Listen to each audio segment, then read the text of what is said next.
नमस्कार। मैं आपका स्नेही मित्र रमन शांडिल्य आज श्रेष्ठ कवि श्रेष्ठ कविता के 35वें अंक को लेकर आपके समक्ष उपस्थित हुआ हूँ। साहित्यिक श्रृंखला के प्रयास की इस यात्रा में आपका प्रेम व सहयोग हमारी सारी टीम को सदैव मिला है। इसके लिए हम आपका हृदय से आभार व्यक्त करते हैं। आज के अंक में सुभद्रा कुमारी चौहान की प्रसिद्ध रचना मेरा नया बचपन लेकर आ रही हैं पिंक सिटी जयपुर से ज्योति झा। श्रीमती ज्योति झा उपन्यासकार हैं, कहानीकार हैं और नाटककार भी। आपके कहानी संग्रह माफ़ी और अन्य कहानियाँ तथा कहीं धूप कहीं छाया को काफ़ी सराहा गया। वर्ष 2020 में आपका उपन्यास खिल उठे पलाश प्रकाशित हुआ तथा आपका अगला उपन्यास उजाले की दस्तक प्रकाशनाधीन है। देश विदेश की प्रतिष्ठित पत्र पत्रिकाओं में आपकी रचनाएं प्रकाशित होती रहती हैं। तो आइए आज स्वागत करें वर्ष 2019 में अखिल भारतीय कुमुद टीकू कहानी पुरस्कार से नवाजी गई तथा वर्तमान में जयपुर यूनिवर्सिटी में रह साहित्य साधना कर रही श्रीमती ज्योति झा का। ज्योति झा श्रेष्ठ कवि तथा श्रेष्ठ कविता के साझे पटल से सुभद्रा कुमारी चौहान द्वारा रचित एक कविता प्रस्तुत करने जा रही हूँ, जिसका शीर्षक है मेरा नया बचपन। इस कविता में एक माँ बैठकर अपने बचपन को याद कर रही थी। तभी उसकी नजर अपनी नन्ही बिटिया पर पड़ी। बच्ची की बाल सुलभ चपलताओं से उसे ऐसा लगा मानो उसने अपना बचपन फिर से पा लिया। प्रस्तुत है कविता मेरा नया बचपन। बार बार आती है मुझको मधुर याद, बचपन तेरी गया ले गया तू, जीवन की सबसे मस्त खुशी मेरी। चिंता रहित खेलना खाना वो फिरना निर्भय स्वच्छंद, कैसे भूला जा सकता है बचपन का अतुलित आनंद। ऊंच नीच का ज्ञान नहीं था, छुआछूत किसने जानी, बनी हुई थी आह झोपड़ों और चिथड़ों में रानी। किए दूध के कुल्ले मैंने, चूस अंगूठा सुधा पिया, किलकारी कल्लोल मचाकर सोना घर आबाद किया। रोना और मचल जाना भी क्या आनंद दिखाते थे, बड़े बड़े मोती से आंसू जयमाला पहनाते थे। मैं रोई माँ काम छोड़कर आई मुझको उठा लिया, झाड़ पोंछ कर चूम चाम गीले गालों को सुखा दिया।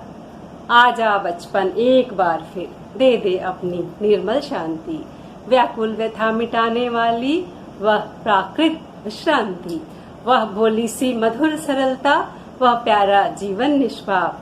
क्या फिर आकर मिटा सकेगा तू मेरे मन का संताप।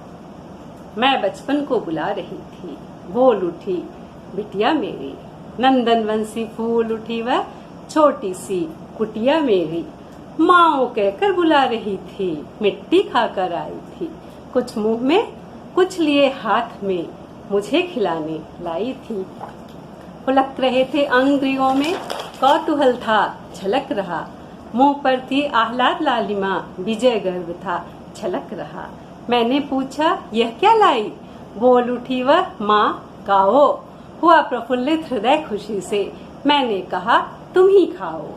पाया मैंने बचपन फिर से, बचपन बेटी बनकर आया, उसकी मंजुल मूर्ति देखकर मुझ में नव जीवन आया। मैं भी उसके साथ खेलती खाती तुतलाती हूँ, मिलकर उसके साथ स्वयं मैं भी बच्ची बन जाती हूँ। जिसे खोजती थी बरसों से अब जाकर उसको पाया, भाग गया था मुझे छोड़कर वह बचपन फिर से आया। वर्ष 1904 में प्रयागराज में जन्मी सुभद्रा कुमारी चौहान का नाम आते ही खूब लड़ी मर्दानी वो तो झांसी वाली रानी थी कि याद आना स्वाभाविक ही है।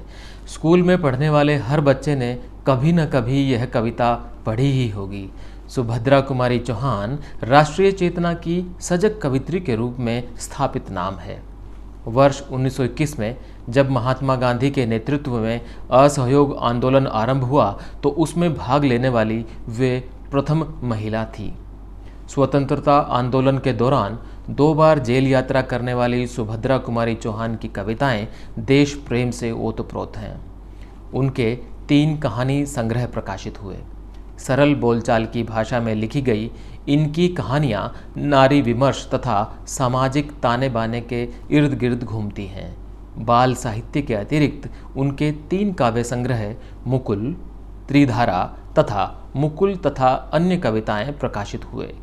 झांसी की रानी की तरह उनकी एक कविता यह कदम का पेड़, यह कदम का पेड़ अगर माँ होता यमुना तीरे, मैं भी उस पर बैठ कन्हैया बनता धीरे धीरे भी अत्यंत प्रसिद्ध हुई।